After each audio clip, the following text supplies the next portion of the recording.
Sextou, bom dia! Governo lança programa para diminuir o número de homicídios no país.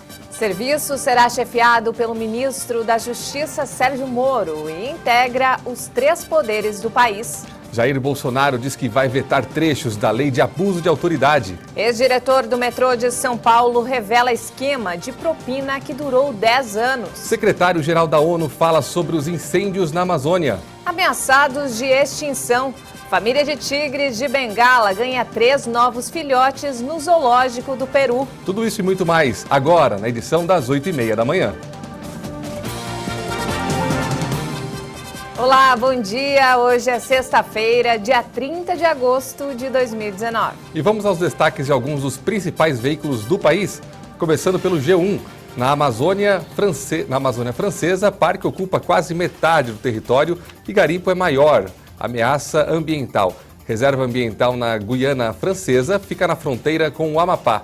Região pouco sofreu com queimadas, mas garimpo clandestino desafia autoridades do Brasil e da França. E na Folha Online, presidente da Bolívia se perde na selva enquanto combate incêndios. Evo Morales foi encontrado cerca de 1 hora depois por soldados. No portal R7, frutas e verduras são as principais vilãs dos consumidores em 2019.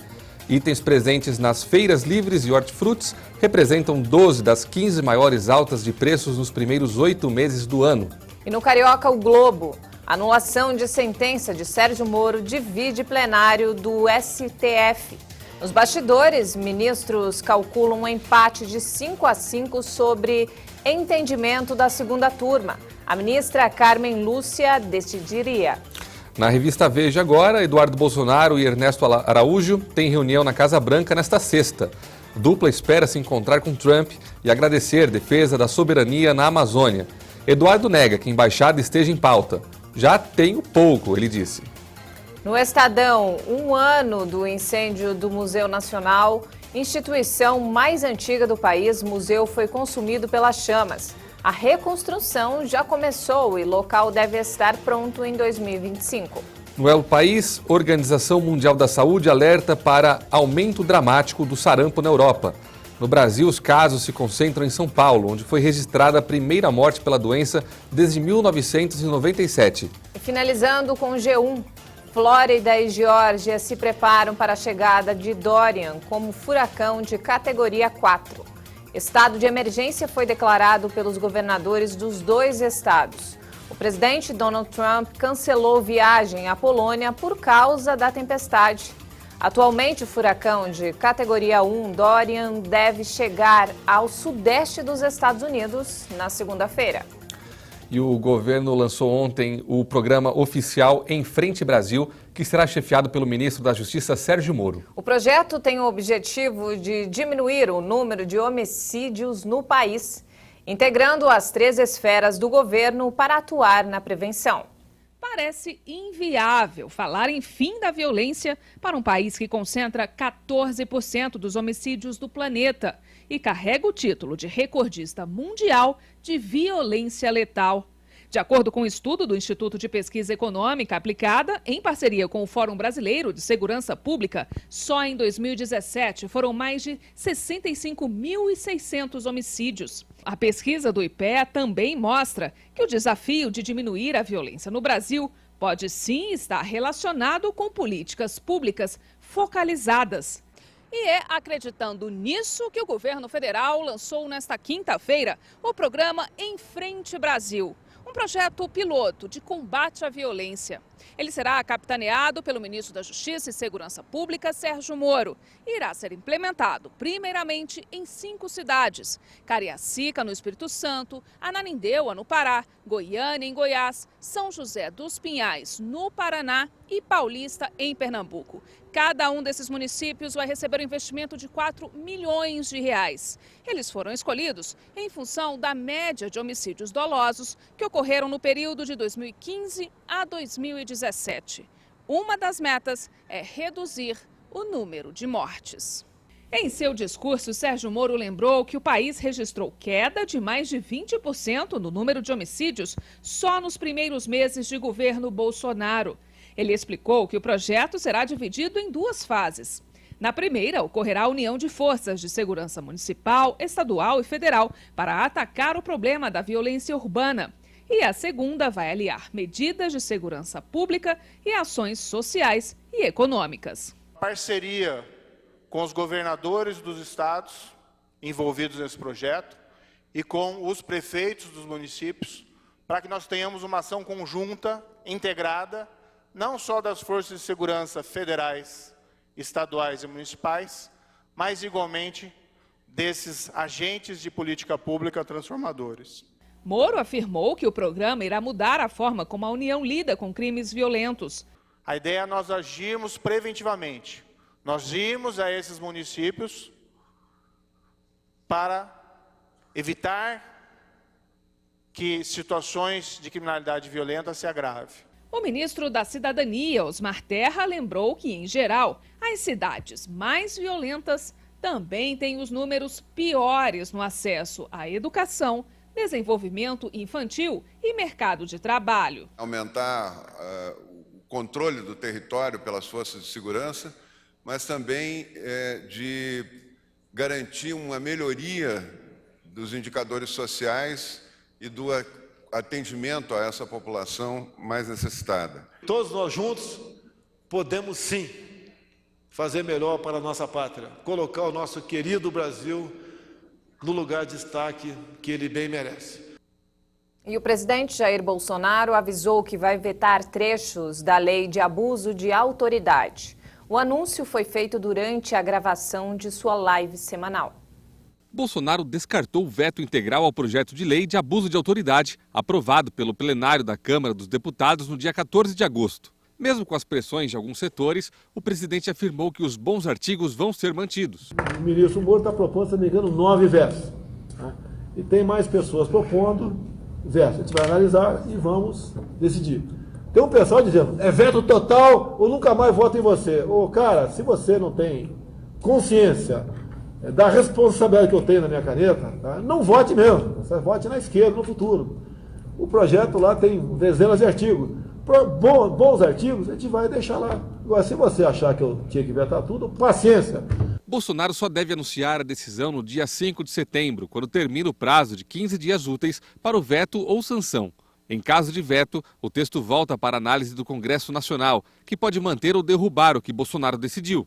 O projeto de lei de abuso de autoridade prevê a criação do crime de Caixa 2, de compra de votos e o aumento de pena para o crime de corrupção, tornando a prática hedionda em alguns casos. O texto aprovado considera abuso obter provas por meios ilícitos, expor suspeito a vexame em operação e o uso de algemas em preso quando não houver resistência. No total, a proposta apresenta 37 ações que podem ser consideradas abuso de autoridade, quando praticadas com a finalidade de prejudicar alguém ou beneficiar a si mesmo ou a terceiro. E o ex-diretor do metrô de São Paulo, Sérgio Corrêa Brasil, revelou em delação premiada à Lava Jato um esquema de propina na companhia que durou 10 anos. Segundo o delator, o esquema funcionou durante os governos de José Serra e Geraldo Alckmin e beneficiou políticos e funcionários públicos. Segundo as investigações, as irregularidades envolveram obras em 3 linhas do metrô paulista, sendo que uma delas ainda está em construção. As empreiteiras Odebrecht, Andrade Gutierrez e Camargo Correia estariam envolvidas. Os crimes teriam acontecido durante as gestões de Geraldo Alckmin e José Serra. Os ex-governadores não teriam participação. Segundo Sérgio Corrêa Brasil, licitações foram alteradas para favorecer o esquema. Isso era um desejo tanto do governo, como diga também das empresas, de não deixar esses contratos se extinguirem. Seria mais correto seria fazer um novo processo licitatório, começar tudo de novo. Segundo o delator, parte da propina foi repassada a deputados estaduais para evitar que os contratos fossem questionados. Soube então que eram 4 deputados que estavam mais liderando isso dentro da Assembleia Legislativa de São Paulo e que com relação ao metrô nós teríamos esse vínculo, vamos dizer assim, mais forte com o deputado Rodrigo Garcia e com o deputado Arnaldo Jardim. Atualmente, Arnaldo Jardim é deputado federal e Rodrigo Garcia é o vice-governador de São Paulo. O ex-presidente do metrô, Luiz Carlos Davi, também teria participado do esquema. Em algumas situações nós tivemos reuniões conjuntas. O Calamar Jardim, o Devaci, o Davi, a companhia e eu. Reuniões de acompanhamento, não se falava em detalhes sobre isso, né? Conselheiros do Tribunal de Contas do Estado também teriam recebido propina. Os processos são divididos por conselheiros lá, né? Nesse caso era o conselheiro Eduardo Bittencourt, que estava como relator desse processo. Ele mudou um pouco, mas o maior parte do tempo foi ele. Não haveria chance de um projeto desse dar certo, ter sucesso, assinar o contrato como foi assinado, se não tivesse uma conjugação, um alinhamento, além de metas, de interesses e de apoio, vamos dizer. Sérgio Brasil também chegou a ocupar um cargo no Conselho Gestor de Parcerias Público-Privadas do governo de São Paulo. Ele falou sobre a articulação para que orientações do poder público atendessem a interesses das empreiteiras. Para mim, os dois principais componentes desse conselho. O presidente era o Wilson Menino, que por coincidência era meu chefe. Então, ele trazia diretrizes, necessidades que coincidiam com as que ele estava cuidando. E o secretário de Transporte, o Dr. Jandir, que era o ente técnico, vamos dizer, que trazia questões técnicas,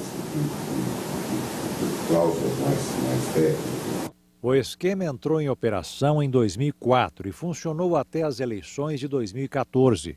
Começou com as obras da linha 2 verde, passou pela 5 lilás e chegou à licitação da 6 laranja do metrô. Pelo esquema, as obras dessas linhas ficaram mais caras e mais lentas.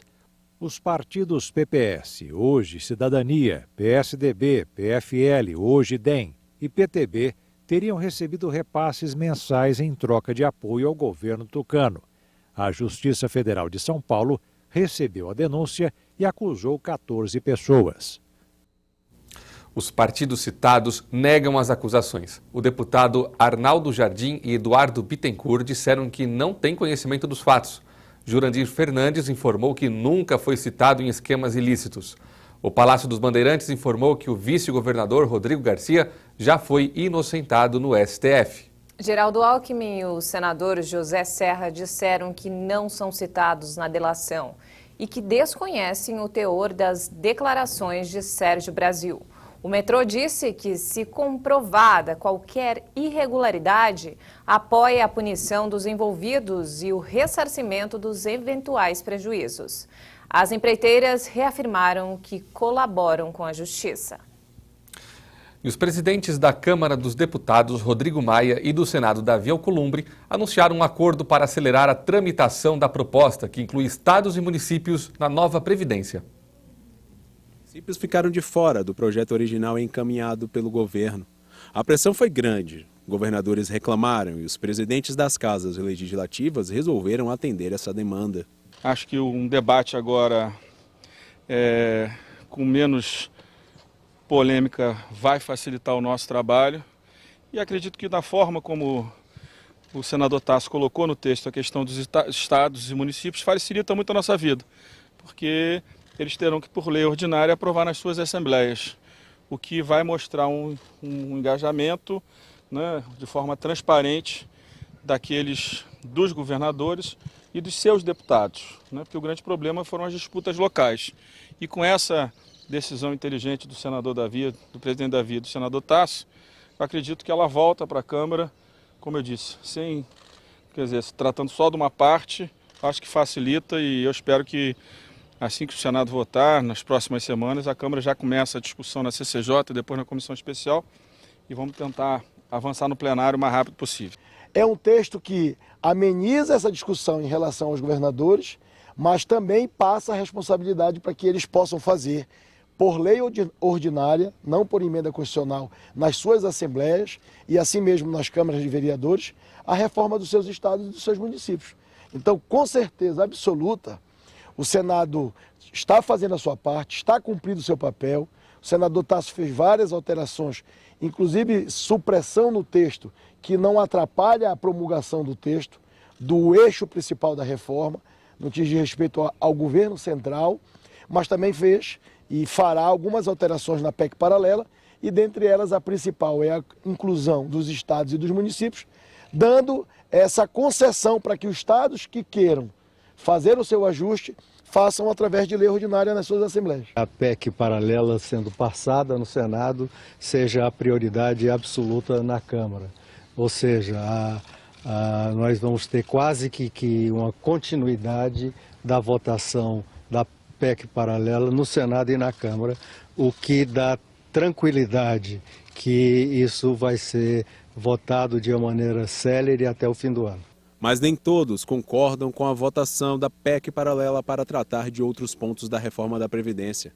O tema foi alvo de críticas em audiência na Comissão de Direitos Humanos do Senado. E seja votada daqui a uns anos, né?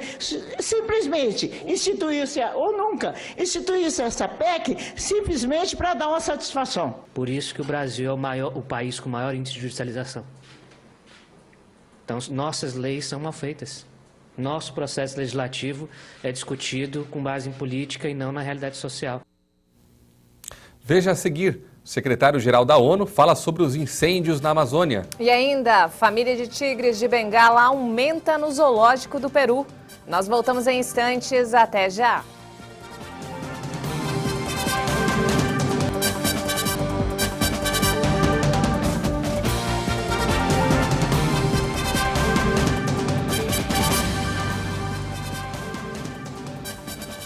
E nós estamos de volta, 8 horas e 53 minutos. E no Japão, durante a Conferência Internacional de Tóquio para o Desenvolvimento da África, o secretário-geral da ONU, Antônio Guterres, citou os incêndios na Amazônia e os desastres agravados por mudanças climáticas. Guterres defendeu que seja feita uma cúpula internacional para discutir o assunto. Agora, em setembro, o presidente Jair Bolsonaro assinou um decreto que proíbe, durante os próximos 2 meses, queimadas em todo o país. A proibição não se aplica em casos como de controle fitossanitário, para controlar a propagação de pragas, por exemplo, desde que seja autorizado pelo órgão ambiental competente. A Operação Verde Brasil, que reuniu várias agências em torno do combate aos incêndios na Amazônia Legal, registrou a diminuição nos focos de incêndio nos últimos dias. A avaliação do governo até o momento é positiva. Com o apoio das Forças Armadas para a garantia da lei e da ordem, o combate às queimadas também foi reforçado nas áreas de fronteira, em terras indígenas e em unidades federais de conservação ambiental da Amazônia Legal.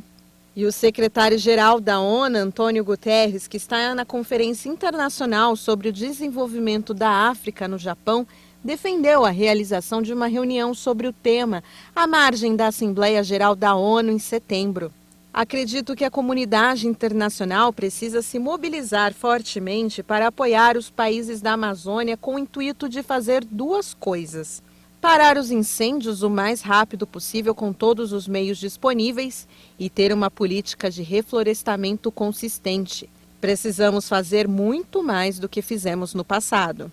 Cerca de 80 mil incêndios atingiram a floresta amazônica desde o início do ano. Os números são os mais altos desde 2013. E de olho em mais um fim de semana, vamos aos destaques da previsão do tempo. Mas antes vamos ver como está o clima neste momento na região Nordeste.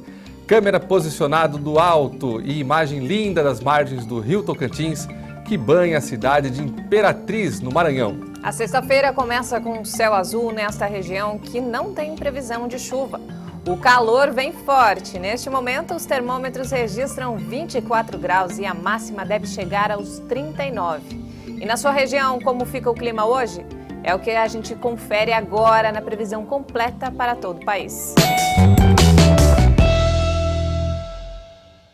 A sexta-feira promete ser agitada na região sul do país. Eu já começo destacando aqui o alerta para temporais em várias áreas do Rio Grande do Sul, que vão ser causados pela passagem de uma frente fria e também pela atuação de 2 áreas de baixa pressão. O alerta para chuva forte e volumosa já durante a madrugada, principalmente sobre áreas próximas a Pelotas e também em áreas da Campanha Gaúcha. Ao longo do dia, a chuva vai se espalhando nas outras áreas do estado e à noite chega até Porto Alegre. Em todos esses locais, tem risco de chuva forte forte raios e rajadas de vento. A chuva forte pode causar transtornos à população desses locais. Nos outros 2 estados da região sul do país, o sol vai aparecer forte no decorrer desta sexta, mas apesar de não chover, as rajadas de vento mais intensas podem chegar até 60 km por hora. Nas áreas das Serras Gaúcha e Catarinense, os ventos mais intensos podem chegar até 80 km por hora. Em grande parte da região sudeste do Brasil, o sol vai aparecer forte nesta sexta-feira e não há expectativa de chuva, mas pode ocorrer variação de nebulosidade, principalmente sobre áreas do Vale do Rio Doce, Jequitinhonha, Espírito Santo, interior fluminense e em todo o centro-sul mineiro, inclusive sobre a região de Belo Horizonte. A chuva vai continuar acontecendo de forma passageira na costa leste da região nordeste e ocorre de forma mais intensa entre Salvador e o litoral norte do estado da Bahia, mas também sem alerta para temporais. Tempo muito seco e quente em grande parte da região centro-oeste do Brasil, mas podem ocorrer algumas pancadas de chuva a partir da tarde de forma extremamente isolada entre o Pantanal desses 2 estados. Em grande parte da região norte do país também chove a partir da tarde, mas também de forma localizada. A previsão é de que volte a chover, inclusive sobre a região de Manaus. A mínima prevista em São Paulo nesta sexta-feira de 14 graus, 15 graus no Rio de Janeiro e 17 graus em Brasília, e a temperatura máxima vai chegar aos 33 graus em Manaus, 26 graus em Salvador e 28 graus em São Paulo. Encerrar essa edição, a gente vai acompanhar a história de 3 filhotes de tigre de Bengala que nasceram em um zoológico do Peru, em uma reprodução que foi muito comemorada. A pedido do prefeito, o pequeno felino branco foi batizado de Lima, em homenagem à capital peruana, mas os outros 2 continuam sem nome. Essa é uma conquista muito importante, porque para reproduzir espécies em cativeiro é preciso encontrar um equilíbrio alimentício, sanitário e comportamental. Uma vez que se tenha tudo isso, os animais começam a procriar e por isso é uma conquista. Isso também ressalta o fato de que eles estão sendo criados somente pela mãe. O zoológico lançou uma campanha nas redes sociais para nomear os outros 2 filhotes de cor amarela. Os tigres, nascidos no começo de julho, estão saudáveis e pesam entre 5 e 6 quilos. De acordo com o WWF, o Fundo Mundial para a Natureza, há menos de 2.500 tigres de Bengala em liberdade no mundo, a maioria deles na Índia. Eles são muito bonitinhos, né? Pena que crescem, né? É perigoso. E ficam muito selvagens. Gente, não temos mais tempo, essa edição fica por aqui. Nós voltamos a partir da 1 da tarde, esperamos por você. Até lá!